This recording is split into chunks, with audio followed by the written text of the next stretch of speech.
Buenos días, queridos hermanos. Dios les bendiga. Demos gracias al Señor por la oportunidad de seguir compartiendo su palabra. Sobre todo, necesitamos edificarnos cada día en lo que Jesús dice en su santa palabra. Y estamos en el Evangelio de Juan todavía, pero ya en las postrimerías, capítulo 19 y versículo del 17 hasta el 30 vamos a ver en esta ocasión, y vamos a entrar en la crucifixión de Jesús. Es interesante que al hablar de la crucifixión de Jesús en las próximas devocionales vamos a estar combinando los evangelios, Juan, Mateo, Marcos y Lucas, porque se complementan. Como sabemos, la palabra de Dios se complementan, los evangelios se complementan unos con otros, y hay expresiones importantes que Cristo dijo en sus últimos instantes en la cruz, y es importante compartirla con nosotros. Hoy vamos a estar en dos de ellas para que este devocional de este día pues nos edifique en cuanto a que Jesús, aún en la cruz, nos enseñó cómo debemos vivir. Azotado, le escupieron, se burlaban de él, le pusieron una corona de espinas en la frente y luego le pusieron a cargar su cruz. Tenía que hacerlo para pagar por nuestros pecados. Ese era el precio que Cristo tenía que pagar. Por eso él decía allá en Juan 12, está turbada mi alma. Sabía el trago o la copa que tenía que pasar. Por eso también nos dice en los evangelios que él oraba pidiéndole a Dios Padre que si quería pasar a esta copa, pero siempre se mantuvo firme en que fuera la voluntad del Padre y no la de él. Él sabía lo que le esperaba, la cruz. Realmente esa cruz debimos pagarla usted y yo, pero ninguno de nosotros podía pagar esto por nuestros pecados. Qué triste cuando leemos estos pasajes. Lo que pagó Cristo, lo que pasó Cristo por cada uno de nosotros, pero todavía nosotros no entendemos y queremos seguir viviendo en la misma forma, aún llamándonos cristianos. Dice la palabra de Dios en Juan 19, versículo 17. Vamos a ver 17 al 30. Dice la palabra de Dios: y él, cargando su cruz, salió del lugar llamado de la calavera, en hebreo Gólgota, y allí le crucificaron, y con él a otros dos, uno de un lado y el otro del otro lado. Escribió también Pilato un título que puso sobre la cruz, el cual decía: Jesús Nazareno, Rey de los judíos.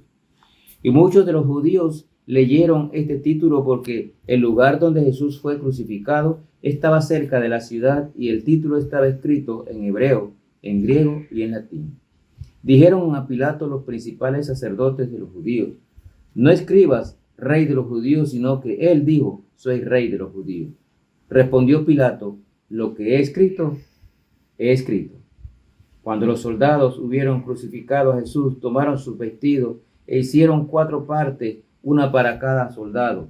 Tomaron también su túnica, la cual era sin costura, de un solo tejido, de arriba abajo.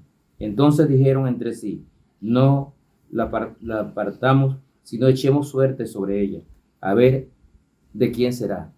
Esto fue para que se cumpliera la escritura que dice: repartieron entre sí mis vestidos y sobre mi ropa echaron suerte. Así lo hicieron los soldados.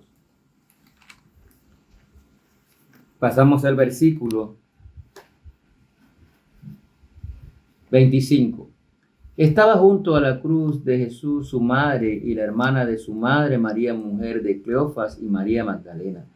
Cuando vio Jesús a su madre y al discípulo a quien él amaba, que estaba presente, dijo a su madre, mujer, he ahí a tu hijo.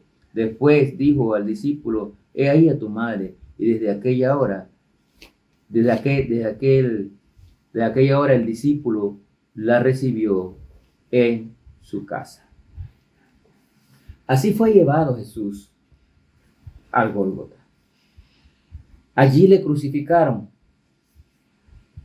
Dice allí que echaron suerte sobre sus vestidos. Estaba escrito en el Salmo 22, 18. El Salmo 22, 18 nos dice allí lo siguiente.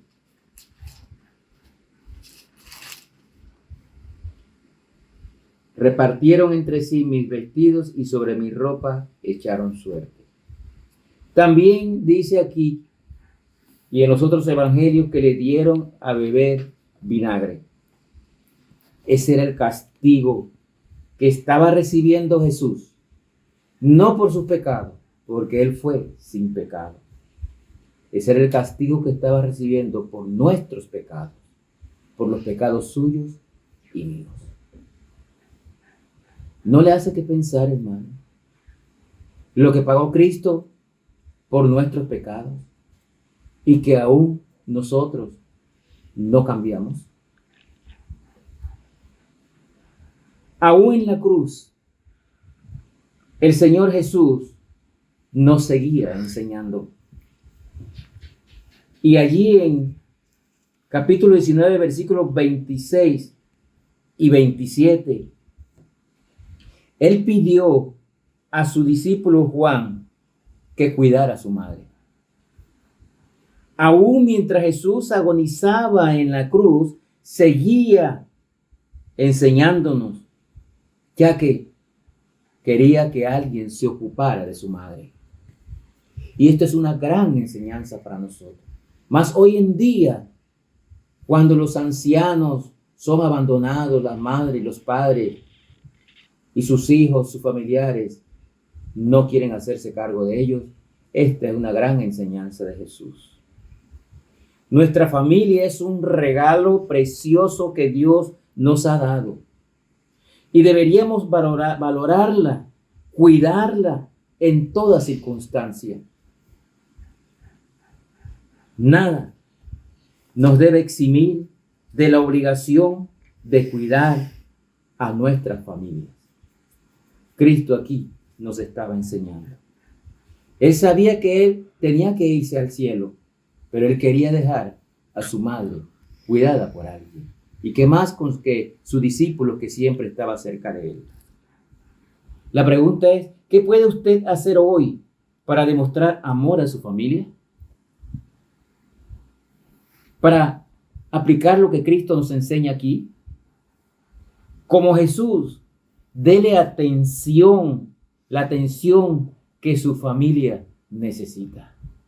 Hoy en día las familias se están perdiendo. Y nosotros quizás no le estamos dando la atención que nuestras familias necesitan. Otra enseñanza la encontramos en el versículo 30 de este pasaje. Mire conmigo Juan 19:30. Dice aquí, cuando Jesús hubo tomado el vinagre, dijo, consumado es, y habiendo inclinado la cabeza, entregó el espíritu. Consumado es. Es la palabra que se traduce como cancelado, terminado. Jesús vino a consumar la salvación final por el pecado de todos nosotros. Vino a pagar la deuda total de nuestros pecados. Y allí en la cruz, ultrajado, golpeado y desangrado, Él le dijo al Padre, he terminado la tarea. Eso es lo que significa consumado. He terminado la tarea que me diste, porque estaba muriendo para pagar por nuestros pecados. Su misión, salvar a la humanidad caída. En su muerte, con la muerte de Jesús, el sistema de sacrificios de animales para pagar por los pecados terminó, porque Jesús fue el Cordero de Dios que quita el pecado del mundo. Jesús cargó con todos nuestros pecados. Él hizo la obra. Ahora nosotros podemos acercarnos con libertad a Dios porque Jesús hizo el trabajo, porque Jesús consumó la obra a nuestro favor. Los que creen en la muerte y resurrección de Jesús pueden vivir en la eternidad con Dios para siempre. Cristo murió para que nosotros escapemos de la muerte espiritual que conlleva consigo el pecado. Estábamos muertos espiritualmente, producto del pecado, pero Cristo terminó la obra para librarnos de ese pecado a nosotros. Usted que no conoce de Cristo puede alcanzar el perdón de sus pecados y evitar la muerte espiritual en el lago de fuego que arde con azufre, si solo cree y acepta a Jesús como su único y suficiente Salvador personal. Usted puede evitar ir allá a ese lago de fuego si usted acepta a Cristo como su Salvador personal. Pida a Jesús que le perdone sus pecados e invítelo a que entre en su corazón para que usted, que no conoce a Cristo, sea salvo. Consumado es. En este pasaje hay dos enseñanzas grandes de las expresiones de Jesús. La primera, preocúpese y cuide de su familia, como Cristo lo hizo con su madre. La segunda, entendamos que Cristo vino a hacer la obra, consumó el trabajo para que usted y yo no fuéramos al infierno, para que usted y yo salváramos nuestras almas. Solo tenemos que creer en su muerte y su resurrección. Tenemos que creer que Jesús vino a este mundo para pagar por el pecado nuestro, arrepentirnos de los pecados, aceptar que somos pecadores e invitar a Cristo a que entre en nuestro corazón y sea nuestro único y suficiente Salvador personal, que nos perdone nuestros pecados, porque para eso Él consumó la obra. Que el Señor les bendiga.